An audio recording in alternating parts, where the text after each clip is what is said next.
यत् अनुध्यासिना युक्ता कर्म ग्रंथि निबंधनम छिन्दन्ति कोविदास्तस्य को न कुर्यात् कथा रतिम्। अनुवाद: हाथ में तलवार लिए बुद्धिमान मनुष्य भगवान का स्मरण करते हुए कर्म की बंधी हुई ग्रंथि को काट देते हैं। अतएव ऐसा कौन होगा जो उनके संदेश की ओर ध्यान नहीं देगा। यस प्रभु। हरे कृष्णा प्रभु। हरे कृष्णा। तो जैसा कि प्रभुपाद जी इसमें एक वर्ड का यूज करते हैं, कर्म ग्रंथि। ग्रंथि का अर्थ होता है गांठ, गांठ या नॉट आप इसे कह सकते हैं।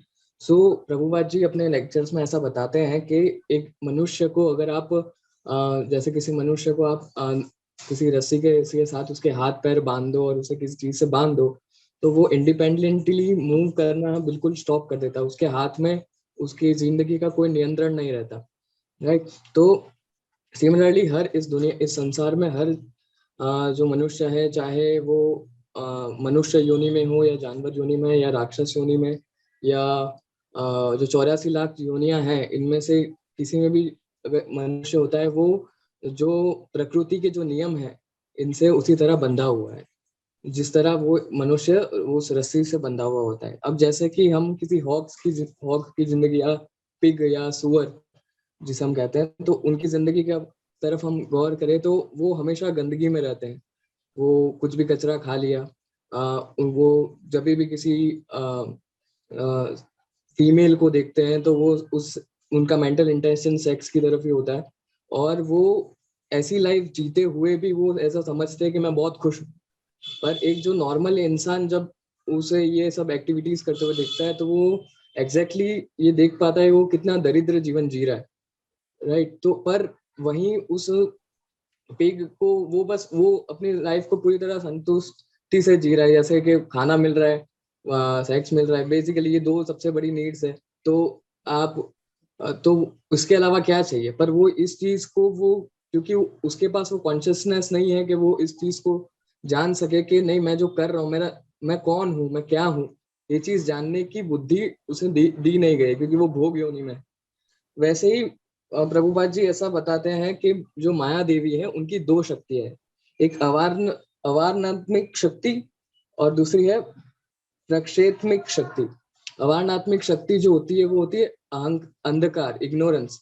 जैसे वो पिग है, वो एक इग्नोरेंस में है कि उसे नहीं पता कि वो क्या कर रहा है, क्यों कर रहा है। वो बस जो उसकी इंद्रियां उसे कह रही है करने को, वो बस उसी तरह उसे इंद्रिया तृप्ति के पीछे उसके जो करना पड़ रहा है वो कर रहा है। पर वैसे वो, और दूसरी शक्ति जो है वो है प्रक्षेपात्मिक शक्ति, जिसे जो उसे हम इस प्रकार समझ सकते हैं कि जैसे मंगल आरती होती है सुबह 4:30 बजे, तो अभी ठंडी का समय चल रहा है, तो जब आप सुबह 3:30 बजे आपका अलार्म बजता है और ठंडी के समय आपके, तो जैसे आप उठने की कोशिश करते हो तो मन में कहीं माया देवी जी एक थॉट छोड़ देती है कि क्या जरूरत है सुबह जल्दी उठने की, या कि ये इस्कॉन डिवोटी बनना कितना मुश्किल है, कितने सारे रूल्स एंड रेगुलेशंस है जो आपको फॉलो करने हैं, क्यों करना है ये सब बकवास चीज है, आपको ये सब छोड़ के चले जाना चाहिए। तो एक तरीके से आप इसको कह सकते हो एक ड्रैगिंग फोर्स है कि आप जो करने जा रहे हो तो एक सेकंड थॉट लाना कि आके आप उसको ड्रैग करके आपको वहां से हटा दिया जाए। तो ये माया देवी की दो शक्तियां हैं जिससे वो यूज करती है इस मनुष्य आपको एक तरीके से पनिशमेंट देने के लिए। माया देवी का काम है ये कि आपको जो भी आपके कर्म है उसके हिसाब से आपको उसका पनिशमेंट मिलता है। और आप देखने जाओ वैसे तो ये बहुत थैंकलेस बिजनेस है। जैसे एक पुलिसमैन की तरह, एक पुलिसमैन जो क्रिमिनल होता है तो उसे पकड़ता है और उसे फिर जेल में बंद कर देता है, फिर उन्हें अंदर पनिशमेंट मिलती है, उन्हें रॉड से मारा जाता है। तो एक थैंकलेस बिजनेस है। आप ऐसा जैसे पुलिस में आपको पकड़ के मार हर्ष प्रभु, हाँ। आप सारे अच्छे पॉइंट्स बता रहे हैं, बट स्पेसिफिकली इस श्लोक में जो कनेक्टेड पॉइंट्स है पहले वो बताइए। ओके ट्रांसलेशन तो मैं एक्चुअली और वो नॉट कंट्रोल, को हाँ एलोबोरेट करते एक्सप्लेन जाओगे किया। तो ये पूरा 1 आवर हो जाएगा।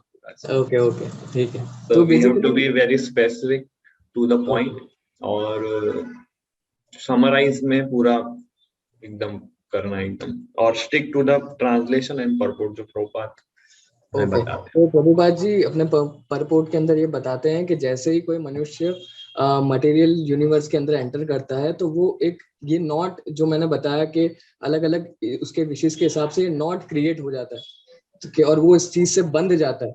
हैं। और और जैसे ही वो इस मटेरियल वर्ल्ड के अंदर आप जैसे भी आप कर्म करते हैं उसका एक्शन रिएक्शन आपको लगना शुरू हो जाता है, और उससे ये नॉट और टाइट होता जाता है। तो अगर प्रभुपाद जी थर्ड लाइन में एक चीज बताते हैं कि मुक्ति का सही अर्थ क्या है, मुक्ति का सही अर्थ यही है कि ये जो आपका जो कर्म बंधन है, ये जो गांठ बन गई है, इससे मुक्त हो जाना, आपके एक्शन रिएक्शन से मुक्त हो जाना, यही this is the real meaning of liberation. So Prabhupada ji इसमें इस तरह समझाते हैं कि यदि कोई निरंतर भगवान की दिव्य कथाओं के दिव्य लीलाओं का स्मरण करता रहता है, कोई उनकी लीलाओं के बारे में सुनता रहता है, उनके पास टाइम्स के बारे में सुनता रहता है, उनके बारे में जैसा कि हमने 13 श्लोक में था, hearing, speaking, remembering and worshipping, आप ये प्रोसेस को फॉलो करते रहते हैं, तो उससे क्या होता है कि उनकी दिव्य लीलाओं में इतनी शक्ति है कि एक बद्ध जीव को भी वो स्पिरिचुअलाइज कर सकती है, उसके जितने भी ये जो गांठ है उसे वो काट सकती है, क्योंकि क्या है कि ये गांठ माया देवी ने बनाई है और ये बहुत मजबूत है। तो बिना, जैसे हमारे हाथ में जैसे हम कभी धागा बांधते हैं तो धागे की गांठ अगर टाइट हो जाती है और वो नहीं खुल रही, तो हम क्या करते हैं, कुछ शार्प ऑब्जेक्ट से उसको काट देते हैं। तो वैसे ही भगवान की बारे में हियरिंग, स्पीकिंग, चैंटिंग, रिमेम्बरिंग और वर्शिपिंग ये उस स्वॉर्ड की तरह है, जो ये जो गांठ बंध गई है उसे किस तरह काटा जाए, ये वो स्वॉर्ड है जो उस गांठ को काटेगी। तो ऐसा प्रभुपाद जी बताते हैं, और वो इसमें इससे okay, so time is over, okay time over हो ओके गया। तो अच्छा एक्सप्लेनेशन दिया आपने। और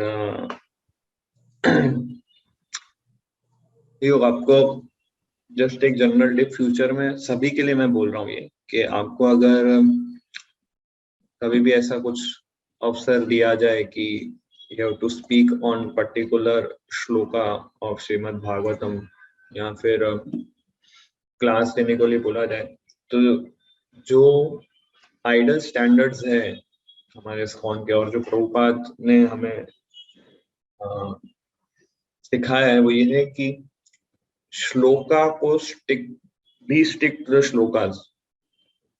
जो श्लोक में दिया है उस श्लोक के जो वर्सेस है, उस वर्सेस के अराउंड में ही आपको पूरा क्लास देना है। वो सबसे बेस्ट श्रीमद् भागवतम क्लास है ना। इसलिए जो एकदम बहुत अच्छे अच्छे जो स्पीकर होते हैं भागवतम के, वो श्लोक के अराउंड ही प्ले करते हैं, इधर उधर एकदम एक्सटेंड नहीं करते, stick to the translation and purport. और उसी में ही कनेक्टेड बहुत सारे एग्जांपल्स और अपने लाइफ से रिलेटेड कनेक्टेड कुछ इवेंट्स शास्त्र से कनेक्टेड, उस श्लोका में मेन थीम क्या है वो पहले जॉट डाउन करते हैं, उस थीम से कनेक्टेड और कौन से एपिसोड्स है श्रीमद् भागवतम के अंदर, इवेंट्स के अंदर भगवत गीता में कुछ कनेक्शन हो, या शिला प्रभुपाद के पास टाइम से कुछ कनेक्टेड हो, या हमारे लाइफ से कुछ कनेक्टेड हो, वही थीम के ऊपर वो हम एक्सट्रैक्ट कर सकते हैं, उसके पॉइंट्स बना सकते हैं और कंक्लूजन दे सकते हैं, उसको कैसे अप्लाई कर सकते हैं, ये सारी चीजें एक क्लास के अंदर डिस्कस होती है। तो फ्यूचर में आप जब भी दे, जैसे आगे भी 16, 17, 18, 19, 20 और भी जो लोग प्रेजेंटेशंस देंगे, ये पॉइंट्स का जैसे आप ध्यान रखने का ट्राई कीजिएगा।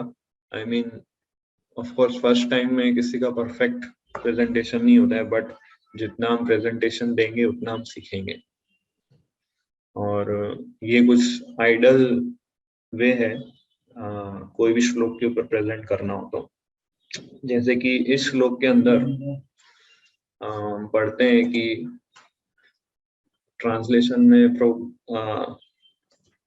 सूत गोस्वामी बोलते हैं कि भगवान की लीलाओं का स्मरण करने से हमारे अंदर जो हृदय ग्रंथि है वो कट हो जाती है। तो जब भी इंद्रियां हमारी इंद्रियों का संपर्क जब इंद्रियां विषय वस्तु से होता है तो एक नॉट बन जाता है, एक कनेक्शन क्रिएट हो जाता है, और उस नॉट को तोड़ना बहुत डिफिकल्ट रहता है। जैसे ही आप किसी पर्टिकुलर वस्तु से या किसी पर्टिकुलर व्यक्ति से अटैच्ड हो जाते हो, आपके और उस वस्तु या उस व्यक्ति के बीच में एक टनल क्रिएट हो जाता है, इनविजिबल टनल, और उस टनल के थ्रू एक फियर जनरेट होता है कि उस व्यक्ति को या फिर उस वस्तु को कुछ हो गया, तो वो फियर हमारे हार्ट में, हमारे माइंड में एंजाइटी क्रिएट हो जाती है। तो ये एक इनविजिबल टनल है, और ये इसको एक नॉट भी बोलते हैं। तो इसलिए हमें बहुत ध्यान रखना चाहिए कि केवल उसी वस्तु से या उसी व्यक्ति से कनेक्ट हमारा अटैचमेंट होना चाहिए जो हमें कृष्णा के निकट ले जाए। तो इसलिए अगर एक बार नॉट क्रिएट हो गया, एक बार हमारे सेंसेस, हमारे 10 सेंसेस है, आईज, ईयर, नोज, टंग, स्किन, 5 ज्ञान इंद्रियां और 5 कर्म इंद्रियां। 5 ज्ञान इंद्रियां जहां से नॉलेज हमारा इनपुट होता है, 5 ज्ञान इंद्रियां जहां से हम एक्शन आउटपुट देते हैं। 5 इंद्रियों से इनपुट लेते हैं, 5 इंद्रियों से आउटपुट देते हैं। तो इनपुट सेंसेस कौन सी है? हमारे आईज, ईयर्स, नोज, टंग और स्किन। और आउटपुट इंद्रिया कौन सी है? हैंड्स, लेग्स, फिर वोकल कॉर्ड्स, फिर हमारे जेनाइटल्स और हमारा रेक्टम, जहां से हम यूरिन और स्टूल पास करते हैं। तो ये 5 कर्म इंद्रियां, यहाँ से हम आउटपुट देते हैं वर्ल्ड को, और 5 इंद्रियों से इनपुट लेते हैं हम। सो अभी माइंड और सेंसेस कैसे काम करते हैं? जैसे ही हमने सेंस ऑब्जेक्ट से कनेक्ट किया, अगर हमने कान से कुछ अच्छा म्यूजिक सुना, या फिर कान से हमने कोई सुंदर स्त्री की आवाज सुनी, या कोई अच्छे लड़के का आवाज सुना, इमीडिएटली हमारा माइंड उधर दौड़ता है। या फिर हमने कुछ अच्छा टेस्ट वाला कोई फूड टेस्ट किया, तो माइंड तुरंत उन सारे एक्सपीरियंस को स्टोर करता है, और स्टोर करके बस वहां पे वो डेटा स्टोर हो जाता है, और प्रोसेस, फिर इंटेलिजेंस उस डेटा को प्रोसेस करती है। माइंड प्रोसेस नहीं कर सकता, माइंड खाली स्टोर कर सकता है। इसलिए माइंड को हार्ड डिस्क के कंपेयर किया है, और इंटेलिजेंस को सीपीयू से कंपेयर किया है। सीपीयू क्या करता है? वो डेटा को प्रोसेस करता है, और प्रोसेस करके इंटेलिजेंस उस डेटा को प्रोसेस करके एक्शन प्लान देता है माइंड को, कि नेक्स्ट टाइम जब ये ऑब्जेक्ट दिखे तो उसको कैसे आप अचीव कर सकते हो। और फिर जब नेक्स्ट टाइम ऐसी परिस्थिति आती है, जब हम उस एनवायरनमेंट में आते हैं, या उस व्यक्ति के या उस ऑब्जेक्ट के संपर्क में आते हैं, तुरंत माइंड के अंदर जो एक्शन प्लान जो इंटेलिजेंस ने दिया होता है, वो एक्शन प्लान माइंड के पास ऑलरेडी होता है। जैसे ही वो आता है तो माइंड तुरंत वो एक्शन प्लान सामने रख देता है, और फिर वो आउटपुट इंद्रियों को, कर्म इंद्रियों को एक्टिवेट करता है, और फिर बोलता है चलो। तो ये इस तरह से ये नॉट पूरी क्रिएट होती है। अगर आप में से कोई इंजीनियर्स है, मैं एक एग्जांपल दिया था, इंजीनियर्स को अगर फील्ड से उनको पता होगा, एक होता है माइक्रो प्रोसेसर और एक होते हैं servo Motors. So micro processors से कनेक्टेड होते हैं सारे सर्वो मोटर्स। माइक्रो प्रोसेसर में हम जो जो प्रोग्रामिंग्स करेंगे, उस प्रोग्रामिंग के अनुसार सारे सर्वो मोटर्स और लोको मोटर्स फंक्शन करते हैं। हमारा माइंड वो माइक्रो प्रोसेसर की तरह है, और हमारे हाथ पैर जो आउटपुट सेंसेस है वो लोकोमोटर्स की तरह है। तो माइंड के अंदर हम जो भी प्रोग्रामिंग करेंगे, हम वैसे हमारे सेंसेस वर्क करेंगे। अगर आप किसी व्यक्ति से अटैच हो गए या किसी वस्तु से अटैच हो गए और वो प्रोग्रामिंग आपने अपने माइंड के अंदर कर दिया, तो जैसे ही वो व्यक्ति या वो वस्तु आपके सामने दिखेगी, तुरंत आपका माइंड आपके सेंसेस को बोलेगा go and talk to that person, और आप जाएंगे उससे बात करेंगे या फिर जाएंगे वो चीज को अचीव करने के लिए। सो ये प्रोग्रामिंग को यहाँ पे श्लोक में बोला है नॉट। तो जैसे ही इंद्रिय और इंद्रिय विषय वस्तु का संपर्क होता है तुरंत माइंड के अंदर एजिटेशन स्टार्ट हो जाता है। इसलिए हम सब डिवोटीज के लिए बहुत इंपॉर्टेंट है ये चीज कि हम कितना कृष्णा इनपुट लेते हैं और कितना माया इनपुट लेते हैं एक दिन में। और अगर माइंड जितना कृष्णा से कांटेक्ट में आएगा एकदम काम कूल कलेक्टेड पीसफुल सेटिस्फाइड रहेगा, पर मैटर के संपर्क में आएगा तो माइंड एजिटेट हो जाएगा। सो माइंड फंक्शन इस तरह से करते हैं। सो इसलिए यहाँ पे कहा गया है कि वो स्वॉर्ड क्या है जिससे हम उस नॉट को काट सकते हैं, उस प्रोग्रामिंग को चेंज कर सकते हैं। वो स्वॉर्ड है भगवान की दिव्य लीलाओं का स्मरण। यद अनुध्यासिना युक्ता, अनुध्या मतलब रिमेम्बरेंस। तो जितना हम कृष्ण का स्मरण करेंगे, जैसे मैंने आपको ये पिक्चर दिखाया था, तो जो स्वॉर्ड है ये है वो डिवाइन पास टाइम्स भगवान की जो स्मरण कर रहे हैं। देखिए आप ये स्वॉर्ड है और ये he is remembering Krishna and his pass times. तो इसलिए सूत गोस्वामी एस्टोनिशिंगली बोल रहे हैं कि therefore who will not pay attention to his message। ऐसा कौन व्यक्ति होगा जो भगवान का स्मरण, भगवान के संदेशों पे ध्यान नहीं देगा। अगर इतना बड़ा रिजल्ट अचीव होता है केवल स्मरण करने से, तो कौन उनका श्रवण नहीं करेगा। सो इसलिए हमें बहुत सतर्क अपने आप को रखना है कि कोई भी चीज से, कोई भी व्यक्ति से हम अटैच नहीं हो जाए जो हमें कृष्णा से दूर ले जाए। हमारे माइंड में हमेशा एक टग ऑफ वॉर चलता है कि या तो डू राइट थिंग्स और do pleasurable things. Generally her right thing pleasurable नहीं होती है और हर प्लेजरेबल थिंग राइट नहीं होती है। सो प्लेजरेबल थिंग्स कई बार प्रोहिबिटेड भी होती है।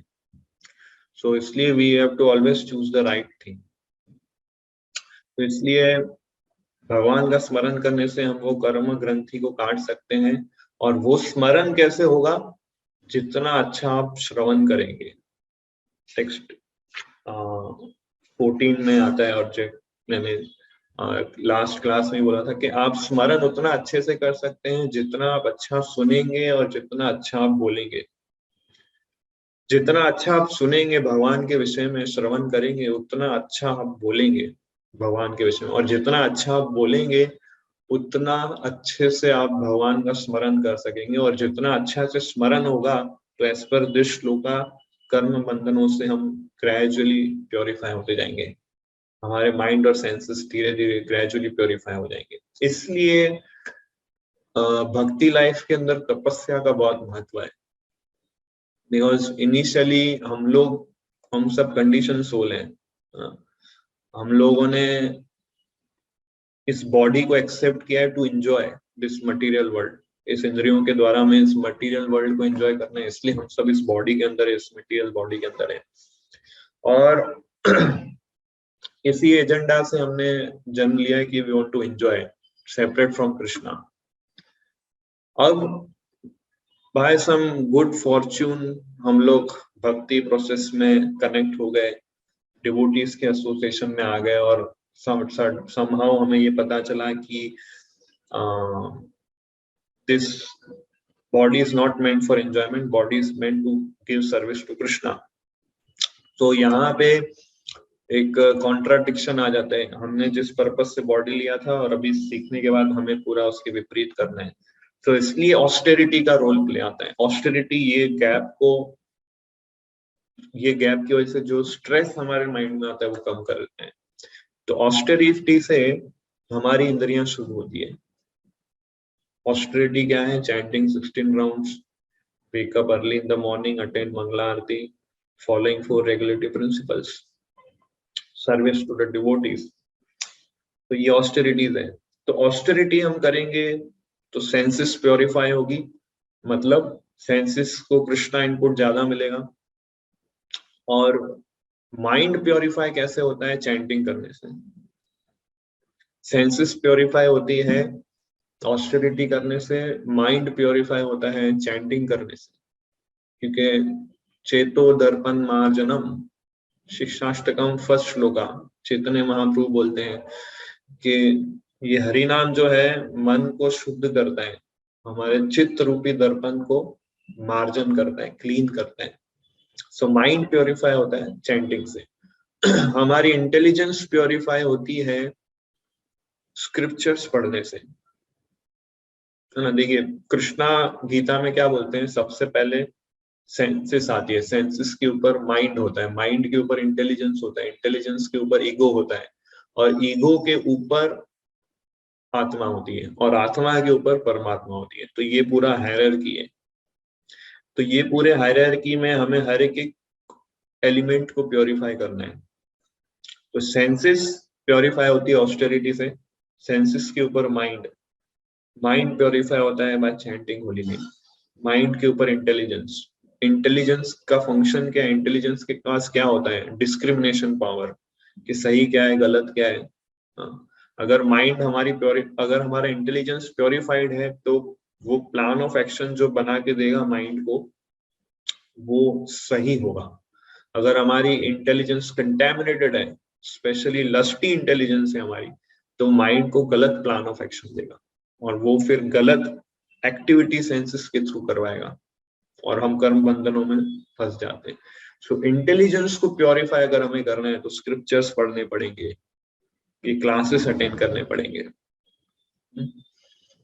सो इसलिए इंटेलिजेंस को प्योरीफाई करना बहुत इंपॉर्टेंट है, माइंड से भी ज्यादा इंपॉर्टेंट है प्योरीफाई करना इंटेलिजेंस को, क्योंकि अल्टीमेटली इंटेलिजेंस ही है जो हमारे सारे इनपुट डेटा को प्रोसेस करता है। वो अगर अच्छे से प्रोसेस करके देगा तो माइंड भी ठीक से वर्क करेगा, सेंसेस भी ठीक से वर्क करेगी। So reading scriptures and hearing classes is the way to purify the intelligence.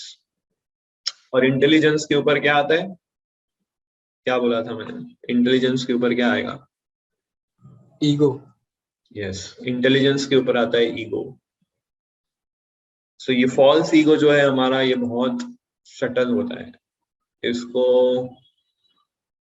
Easily व्यक्ति आइडेंटिफाई नहीं कर सकता कि उसके अंदर एक फॉल्स ईगो है। फॉल्स ईगो मतलब कि मैं सही हूं और सामने वाला गलत है।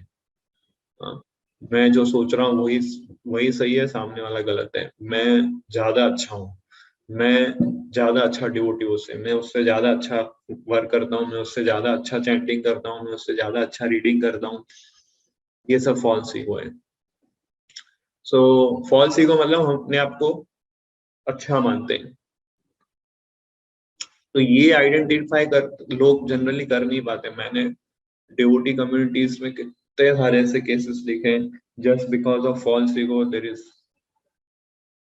small fights between devotees। क्योंकि फॉल्स ईगो इतना सटल लेवल का होता है कि व्यक्ति समझ नहीं पाता है कि उसके अंदर क्या, उससे क्या मिस्टेक हो रही है। इसलिए फॉल्स ईगो कैसे प्योरीफाई किया जाएगा? फॉल्स ईगो प्योरीफाई होगा बाय एसोसिएशन ऑफ डिवोटीज। क्योंकि आप डिवोटीज के एसोसिएशन में रहेंगे तो डिवोटीज आपको बताएंगे प्रभु आप यहाँ पे गलत है, माता जी आप यहाँ कुछ गलत कर रहे हैं। क्योंकि इंटेलिजेंस के ऊपर है फॉल्स ईगो, तो हम अपनी इंटेलिजेंस से हमारे ईगो प्रॉब्लम्स को डिटेक्ट नहीं कर सकते। हम अपनी बुद्धि से अपने अहंकार के समस्याओं को डिटेक्ट नहीं कर सकते, क्योंकि बुद्धि से ऊपर है हमारा ईगो, फॉल्स ईगो। सो इसलिए अगर डिवोटी कोई किसी भक्त को गाइड करता है और कई भक्त मिस्टेक कर रहा है, उसे पता नहीं चल रहा है, अगर वो भक्त के अंदर फॉल्स ईगो होगा तो बोलेगा अरे प्रभु जी ऐसे ही बोल रहे हैं, उन्हें पता नहीं चल रहा है, उन्हें ये सिचुएशन नहीं पता है। बट वो अपने इंटेलिजेंस से सोच रही है, बट सामने वाला जो गाइडिंग डिवोटी है वो उसके ईगो को डिटेक्ट करके उसको एडवाइस कर रहा है, सजेस्ट कर रहा है। सो इसलिए हर लेवल पे गाइडेंस की आवश्यकता है, हर लेवल पे हेल्थ की आवश्यकता है। तो इसलिए ये ईगो प्योरीफाई होगा भक्तों के संग में आने से। So senses purified by austerity, mind purified by chanting, intelligence purified by reading scriptures, hearing classes, and ego is purified by taking association of devotees. तो ये हमेशा आप याद रखिएगा, अगर हम ये सारे एलिमेंट्स को प्योरीफाई करेंगे तो ही हम कृष्णा और कृष्णा से संबंधित वस्तुओं से अट्रैक्ट होंगे। अभी हमारे अंदर अट्रैक्शन क्यों नहीं है कृष्णा को लेके? क्योंकि हमारे ये सारे एलिमेंट्स इम्प्योर हैं। और ये सारे एलिमेंट्स इम्प्योर क्यों हैं? क्योंकि हम कई जन्मों से सेंस ग्रेटिफिकेशन एक्टिविटीज कर रहे हैं। सो इन दिस वे, इस परपोर्ट में प्रभुपाद अच्छे पॉइंट्स कुछ शेयर करते हैं हमारे साथ। सो मुक्ति के बारे में बताते हैं कि लिबरेशन का मतलब कि कर्म के चक्कर से छूटना। सो जो व्यक्ति निरंतर भगवान की दिव्य लीलाओं का स्मरण करता है उसे स्वतः ये मुक्ति मिल जाती है। और इसका रीजन भी बताया कैसे, कि भगवान का स्मरण करने से कैसे मुक्ति मिल सकती है। उसका रीजन क्या है? प्रभुपाद बताते हैं कि क्योंकि भगवान की लीला का स्मरण करना और भगवान में कोई अंतर नहीं है। तो जब हम लीला स्मरण करते हैं मतलब हम डायरेक्टली भगवान के संपर्क में आ जाते हैं। और भगवान और भगवान की लीलाएं ये दोनों स्पिरिचुअलाइज्ड है, ये दोनों 3 गुणों से परे है। तो जितना हम स्मरण करेंगे हम 3 गुणों से ऊपर उठेंगे और हम लिबरेशन की ओर प्राप्त करेंगे। सो केवल आध्यात्मिक ज्ञान की प्राप्ति से ही मुक्ति निश्चित नहीं होती। ऐसे ज्ञान के ऊपर भक्ति का लेप चढ़ाना जरूरी है, जिससे अंततः भक्ति की ही प्रधानता बनी रहे, तभी मुक्ति संभव है। यहाँ तक कि सकाम कर्मियों के कर्म भी यदि वे भक्ति से लेपित हो तो उन्हें मुक्ति की ओर ले जा सकते हैं। सो यहाँ पे ये बता रहे हैं कि हम जो भी एक्टिविटी करें उस एक्टिविटी को कोट कर दे भक्ति से, उस एक्टिविटी को कोटिंग कर दे भक्ति से, ताकि भक्ति की प्रधानता बनी रहे। क्योंकि ultimately by doing devotional service, by serving Krishna only, हम लोग कर्म बंधनों से मुक्त हो सकते हैं। सो भक्ति से कोट कर देना एक्टिविटी को मतलब क्या, कि आप जो भी एक्टिविटी कर रहे हैं do it for the pleasure of Krishna. So एक होता है इनडायरेक्ट सर्विस और एक होता है डायरेक्ट सर्विस, एक होता है अटैचमेंट टू कृष्णा। सो सबसे नीचे आता है इनडायरेक्ट सर्विसेज।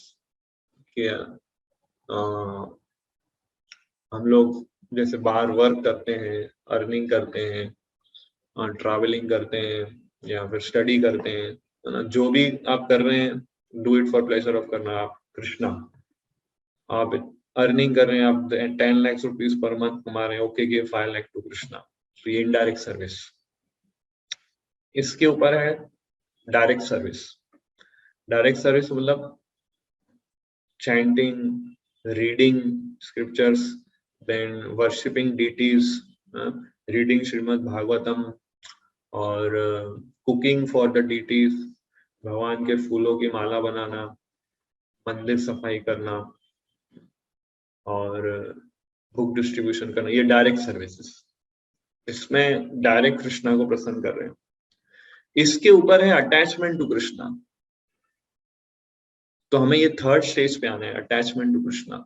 हम लोग अभी इवन दो कई बार हम डायरेक्ट सर्विस करते हैं बट हम कृष्णा से अटैच नहीं है ना। सो इसलिए हमारे आचार्य एक्सप्लेन करते हैं कि attachment to Krishna is superior. हम लोग रीडिंग कर रहे हैं, चैंटिंग कर रहे हैं, हियरिंग कर रहे हैं, क्लासेस अटेंड कर रहे हैं, एसोसिएशन कर रहे हैं, सब कर रहे हैं, बट हमारा कृष्णा से अटैचमेंट अभी तक डेवलप नहीं हुआ है। इसके टॉप मोस्ट स्टेज है attachment to Krishna. So that all comes by श्रोतव्य, कीर्तितव्य, ध्येय, पूज्य। हियरिंग, chanting मतलब preaching, worshipping and remembering the Lord. So ये 15th श्लोका में आता है। 16th श्लोका में सूत गोस्वामी आगे भक्ति प्रोसेस को ही कंटिन्यू करते हैं। So 16th श्लोका किसको अलॉट हुआ था? टेक्स्ट 16। हरे कृष्ण प्रभु जी, मुझे कहा था आपने। हाँ यस खुशबू माता जी। या हाँ, तो जैसा आपने बताया कि हमें पहले मैं श्लोका रिसाइट कर लूं, ट्रांसलेशन पढ़ लूं, फिर आप उसको। ओके ओके प्रभु। हाँ यस। तो 16th श्लोका है, शुश्रूषो श्रद्धानस्य वासुदेवे कथा रुचि स्यान्महत्सेवया विप्रा पुण्य तीर्थ निषेवनात्। तो अनुवाद, हे द्विजो, जो भक्त समस्त पापों से पूर्ण रूप से मुक्त है, उनकी सेवा करने से महान सेवा हो जाती है। ऐसी सेवा से वासुदेव की कथा सुनने के प्रति लगाव उत्पन्न होता है।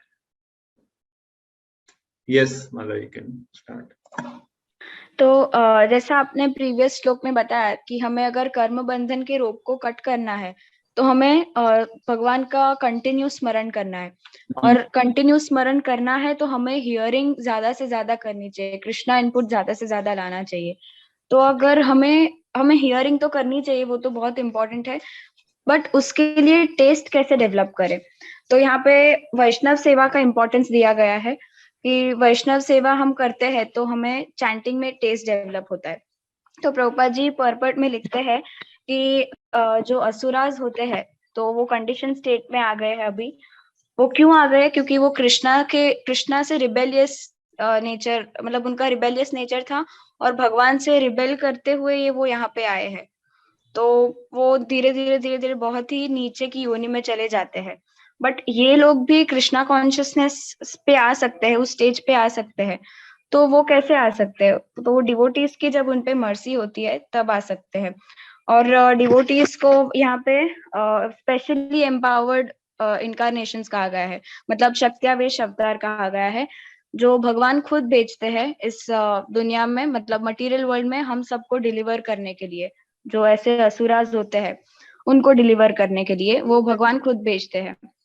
तो उनकी सेवा करनी चाहिए, क्योंकि वो लोग अपनी लाइफ को ऐसा मतलब रिस्क करते हैं। अब जो गोलोक धाम में रहता है वो यहाँ पे क्यों आना चाहेगा, या ऐसे मटेरियल वर्ल्ड में क्यों आना चाहेगा? लेकिन कृष्णा को प्लीज करने के लिए वो यहाँ पे आके वो अपनी लाइफ रिस्क करते हैं।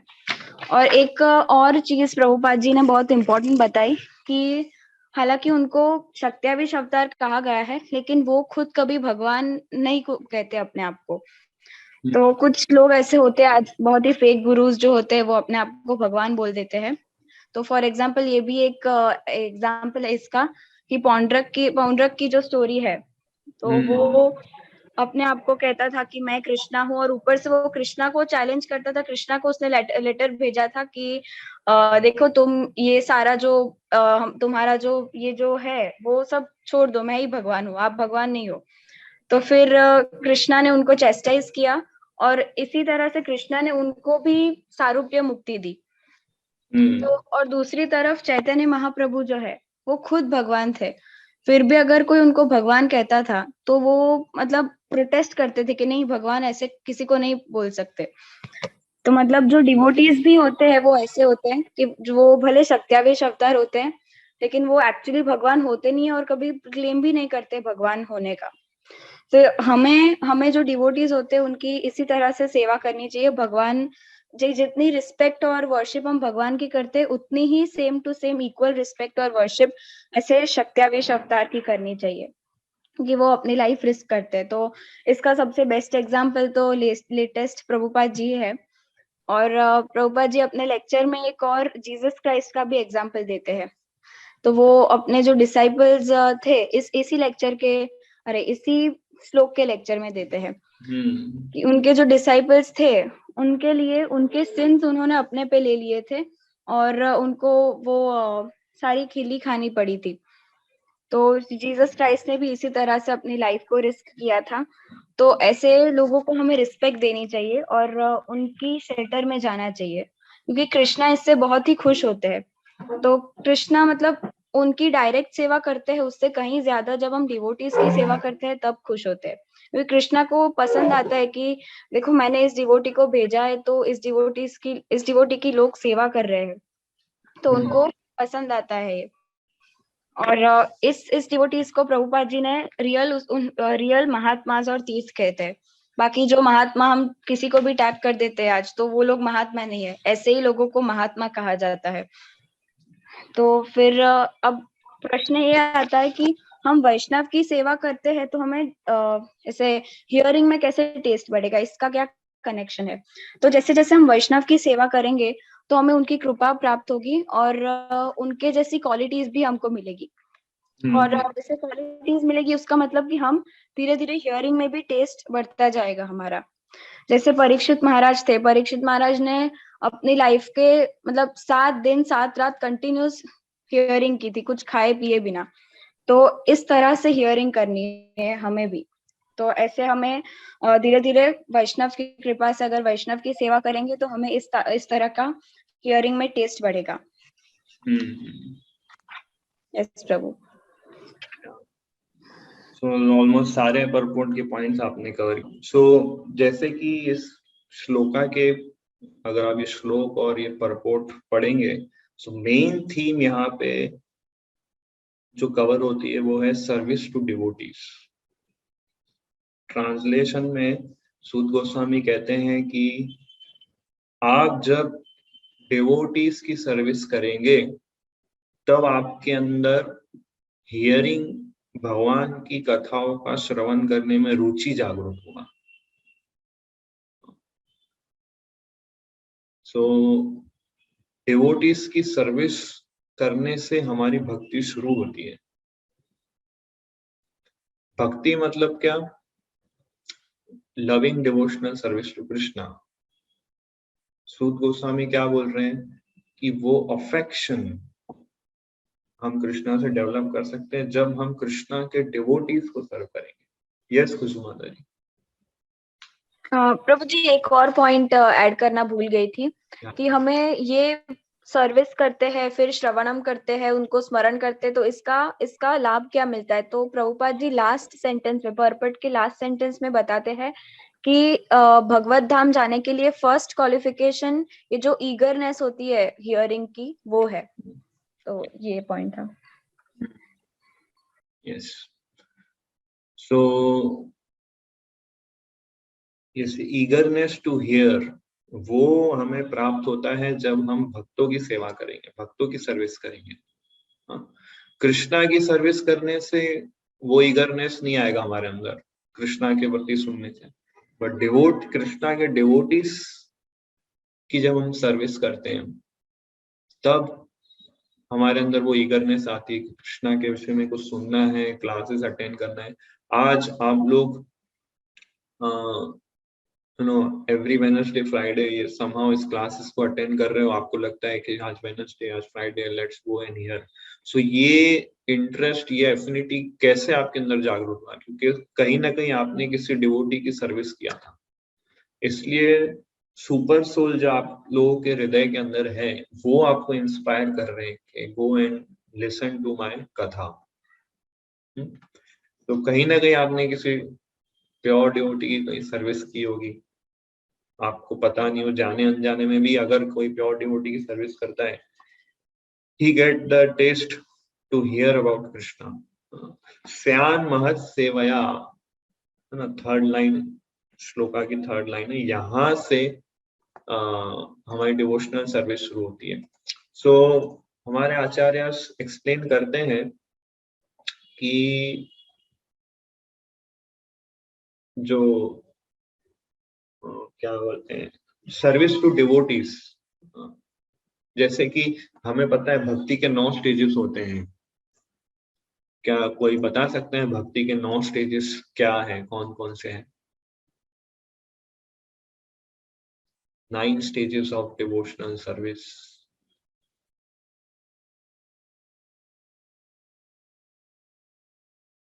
What are the 9 stages of devotional service? कौन बता सकता है? सर प्रभु जी 9 तो पूरा पता नहीं है, पर मैं थोड़ा बहुत जो याद है मुझे वो बताता हूँ। श्रवण कीर्तन, श्रवण कीर्तन ये सब जो है वो 9 लिम्स है डिवोशनल सर्विस की। ये 9 भक्ति है, मतलब ये 9 विधियां हैं भक्ति की, पर मैं 9 स्टेजेस ओके वो 9 तो stages. Yeah. स्टेजेस के बारे कोई में ट्राई करना चाहेगा? What are the 9 stages of devotional service? ऋषि प्रभु को मुझे पता है, और कोई?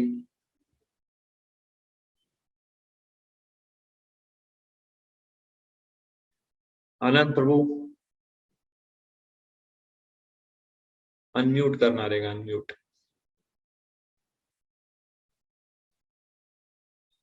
वॉइस नहीं आ रहा है आपका। हरे कृष्णा प्रभु। यस प्रभु, बोलिए बोलिए। हरे कृष्णा प्रभु।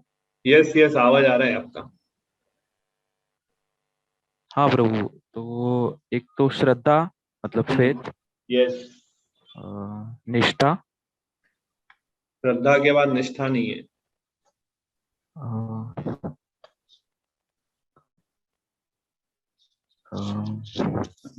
श्रद्धा, रुचि, रुचि। नहीं, श्रद्धा के बाद सेकंड स्टेप क्या है? साधु संग। करेक्ट। श्रद्धा, साधु संग, भजन क्रिया, भजन क्रिया, अनर्थ निवृत्ति, अनर्थ निवृत्ति, देन निष्ठा एंड रुचि, आसक्ति, भाव आणि प्रेम। राइट। अक्षत प्रभु। यस प्रभु जी, हरे कृष्णा। हरे कृष्णा। सो जो 9 स्टेजेस भक्ति के, तो डिवोशनल सर्विस के श्रद्धा, फिर साधु संग, भजन क्रिया, अनर्थ निवृत्ति, निष्ठा, रुचि, आसक्ति, भाव एंड मतलब भाव और प्रेम। Correct correct. सो ये 9 स्टेजेस है डिवोशनल सर्विस के। सो ये बहुत इंपॉर्टेंट है, ये कंसेप्ट अगर आप लोग को नहीं पता है तो ये हमारे लिए जानना बहुत जरूरी है, क्योंकि हम लोग अभी श्रीमद् भागवतम स्टडी कर रहे हैं।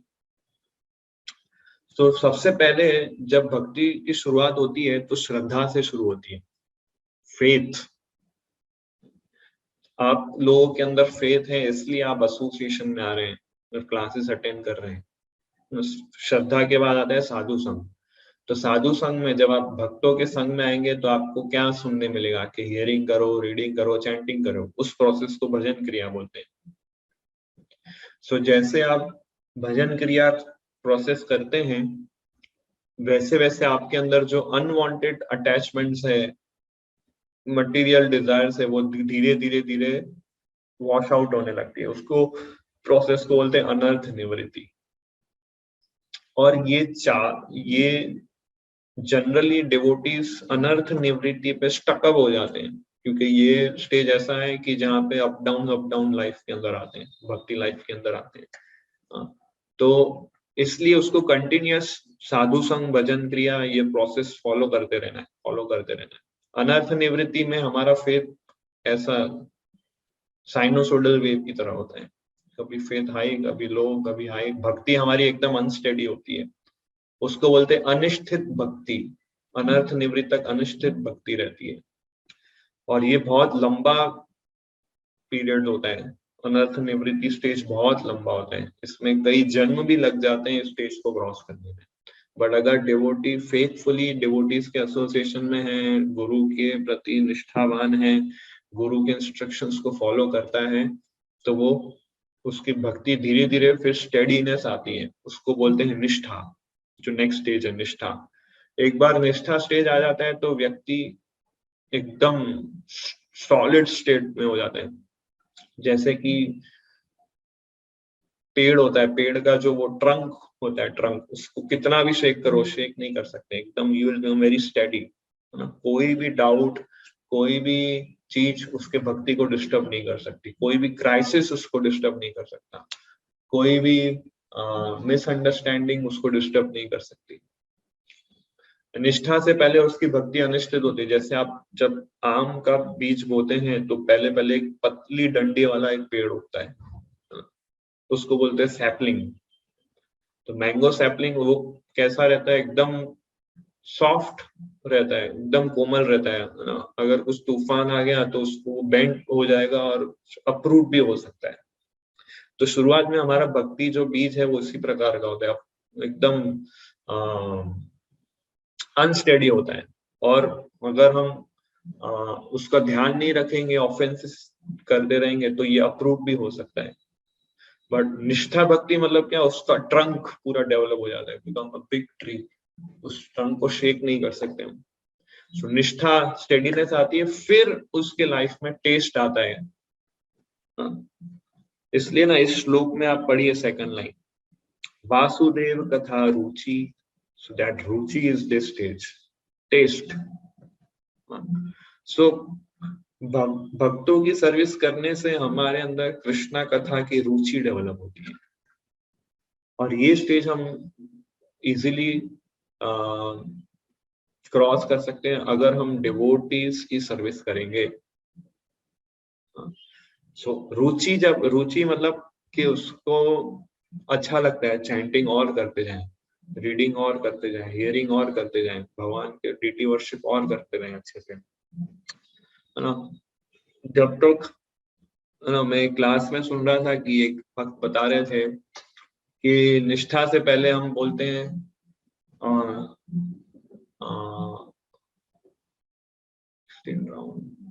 16 राउंड्स करने हैं, अनस्टेडी भक्ति में बोलते हैं 16 राउंड्स करने हैं प्रभु, और जब हम रुचि स्टेज पे आते हैं तो 16 राउंड्स ही करने हैं सिर्फ प्रभु, ऐसा। दैट इज रुचि stage. We like to chant more, we like to read more. So रुचि के बाद आता है अटैचमेंट, आसक्ति।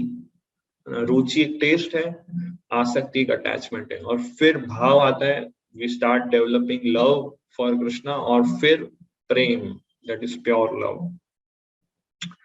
सो अल्टीमेटली हमें इस प्रेम के स्टेज पर आना है, pure love of Krishna. So ये सारे स्टेजेस को क्रॉस करके हमें प्रेमा भक्ति प्राप्त करना है। इसलिए गुरु पूजा में हम गाते हैं, प्रेमा भक्ति जहाँ होते अविद्या विनाश जाते। So only by mercy of Shri Guru we get prema bhakti of Krishna, topmost stage पे, progressive stage है सारे भक्ति के।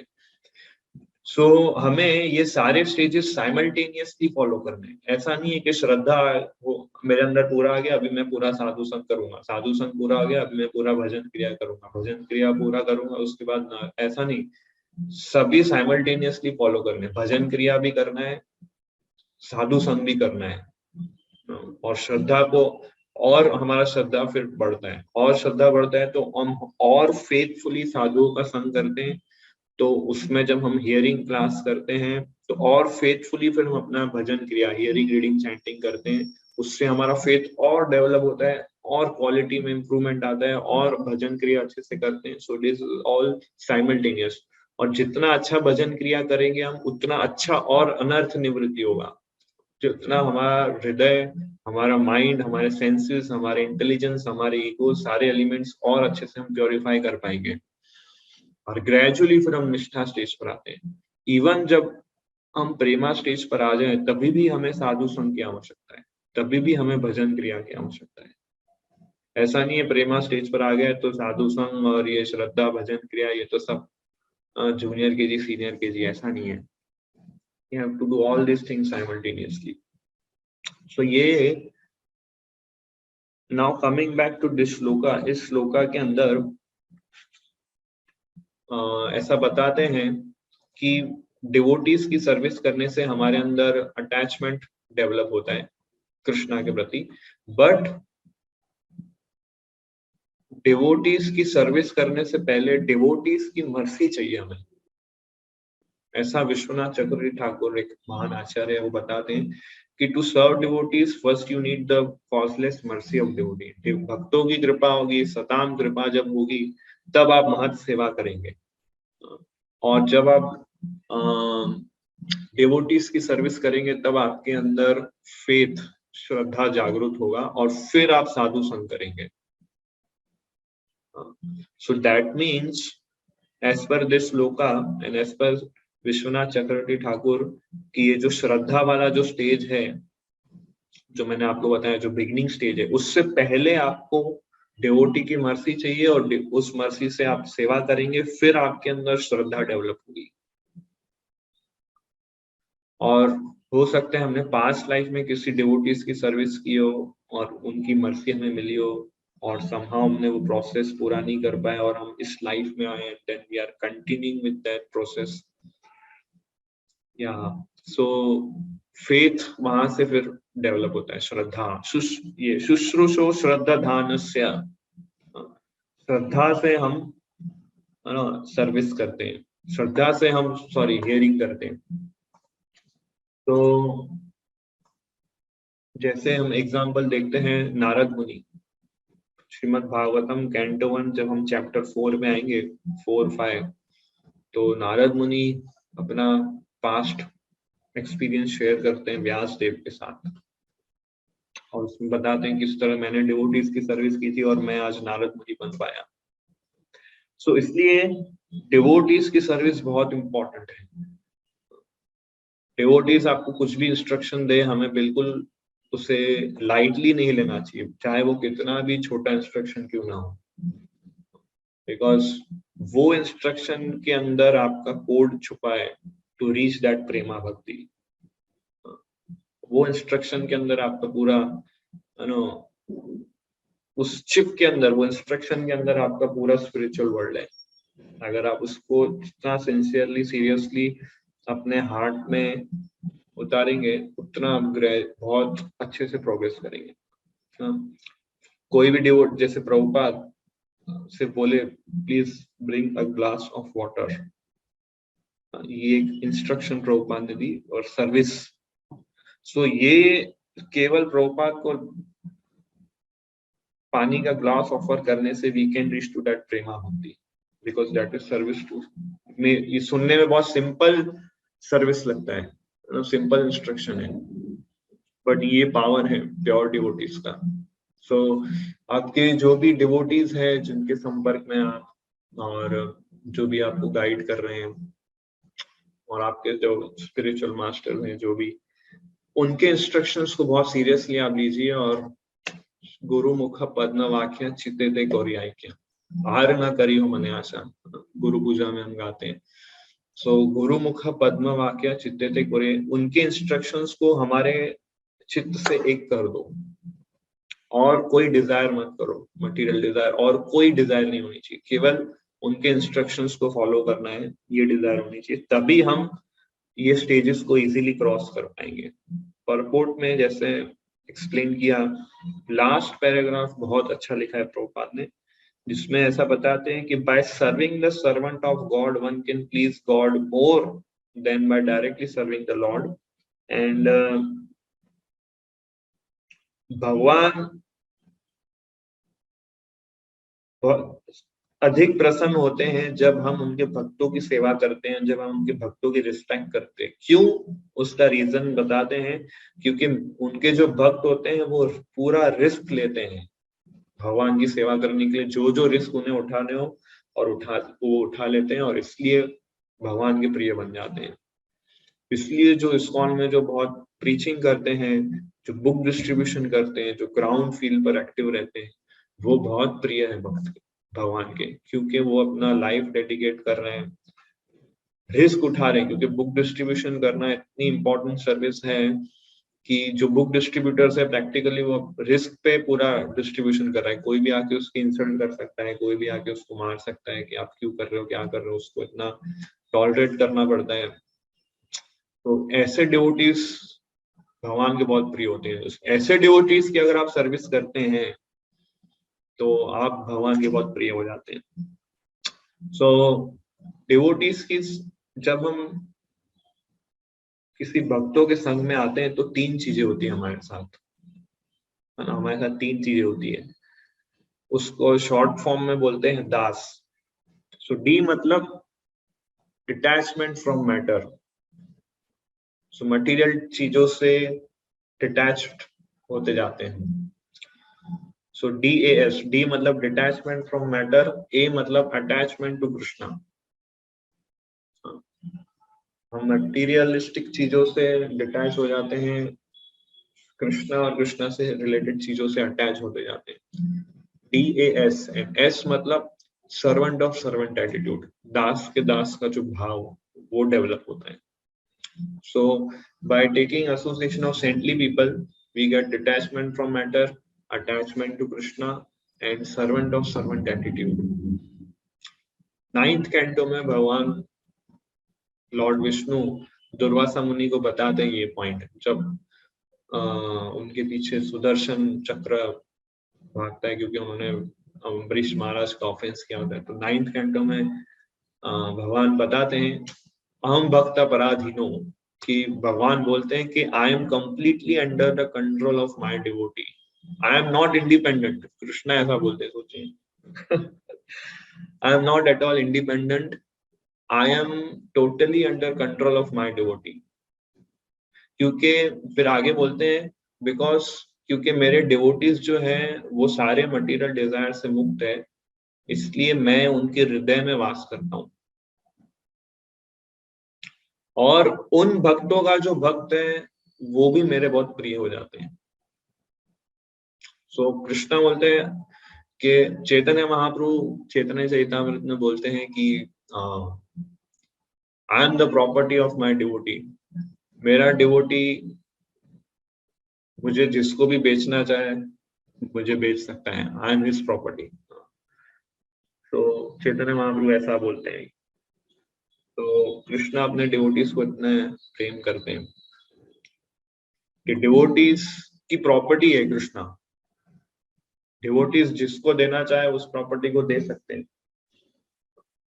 कृष्णा को इजीली अगर आपको अचीव करना है, go to some devotee, take his association, ask his guidance, you will get Krishna.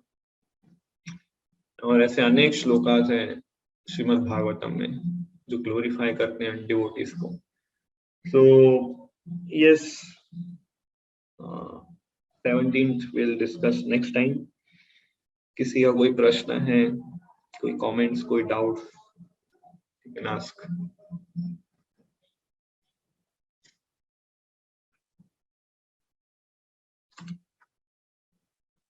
Any questions?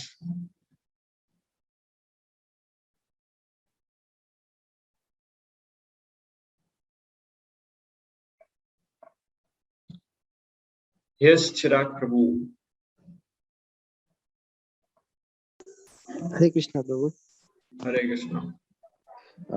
प्रभु मेरा सवाल यह था कि डिवोटीज को सर्व कैसे करें?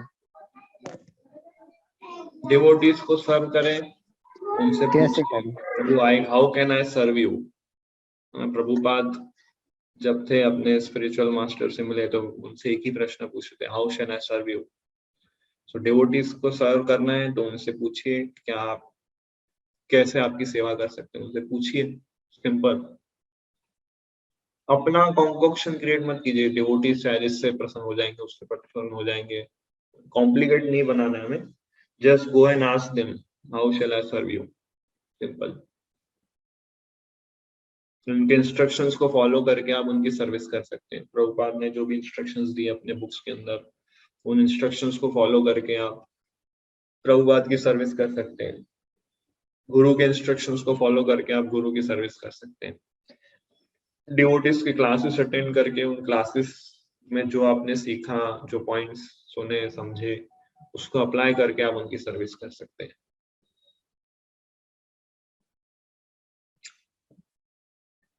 यस, और कोई प्रश्न?